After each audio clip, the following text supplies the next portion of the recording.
you all for coming. This is the book signing for my book, Refueling Your Faith, Daily Encouragement for a Spirit-Filled Life. And this book didn't happen without support. But you guys coming just makes me feel all the more encouraged so that I keep my mouth open to tell people about it, right?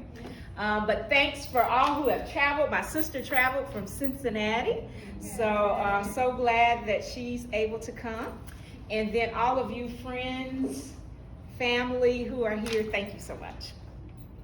I wrote this book really because I just wanted to write a book at some point in my life.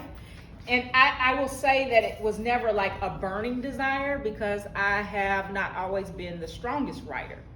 I had wrote a post not too long ago where for the longest time when I was in elementary school, I was like in the slow reading group. Like the first group would go and then they'd say, group B, you come, and you knew what that meant. Like you did not quite understand. And I knew I didn't understand because I would just struggle so much. And then keep trying, and until high school, my senior year, I took an Excel English class. I just pushed myself.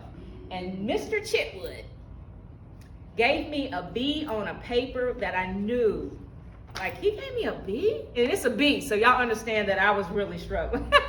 But it just motivated me. I said, I got a B in Mr. Chitwood's class. So when I went to college, just kept pressing and keep trying to understand how it would work for me to be able to write. And so various things, you write different articles about. Anyways, I said, I want to challenge myself and write a book. And so here it is. My publisher couldn't come today. Something happened to her. But I was on Facebook one day after wanting to write a book and trying. In fact, I told Stephen, I'm going to go to a hotel by myself and try to write something. And I wrote something, but I never felt really confident about it. Well, when I saw her Facebook post that said, if writing is a chore for you, reach out to me. It shouldn't be. You can write a book. I'm paraphrasing. And I said, I'm going to reach out to Tanya because God had used Tanya in my life for a variety. I mean, when I got called out in ministry and God was trying to use me more up front because I'm a behind the scenes person, God used her to come alongside me and say, God wants to use you, and there are people who need to see your face. And I'm like, so she used me in a lot, had been coming alongside me in a variety of ways to where I felt like I'm safe to come to her with my insecurities about writing and not feel judged. And sure enough, she helped me to figure out a title. She helped me to figure out a focus because I had 20,000 titles and focuses. And so here we have it. So I met with her in September, and in February or early March, because I was trying to get it done before the fast started, it didn't work. But that next week in March, the manuscript was written. Yeah. So God is able, right? Yeah. But this book is about the fruit of the Spirit. For those of you who get your book, in my passion to disciple people, the Lord began to speak to me about the fruit of the Spirit, in that what we're trying to do is display God's character. How do we display God's character in the world, and what does that look like, and how to make it practical? To me, God revealed it as you need to live out the fruit of the Spirit in every day of your life. Well, what does that look like? Because I'm just someone who keeps questioning. Well, what does that look like? And how can I communicate that to the people that you give me? Because young ladies come to me and I don't even ask them to come to me. They just come to me, how can I live this thing out? And I said, Lord, I want a simple way to describe it for myself, but also to these ladies you keep sending to me.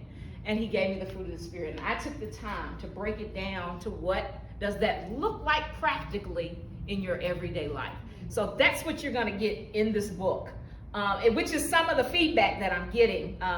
Subi, LaShawn's sister, was like, this book is like a conversation with Wanisa about the fruit of the Spirit. And it is a conversation with you.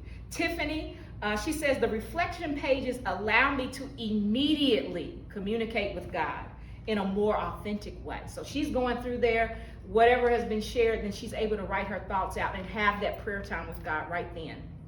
And then Tammy says, it's a practical guide, empowering, deeply moving.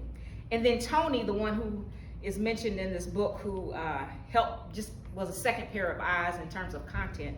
She was like, it's both for the mature believer and the new believer. So God, I just get emotional. I'm getting emotional now. Just, hi, emotional just thinking about how God is using it in people's lives. And so I say all that for you to go through the book, but recommend it, okay? My goal is to have sold 1,000 books by December. That's a lofty goal, but I'm going to push toward that. All right. I want to read the prayer that I have in here on day 11. This is my prayer for this book.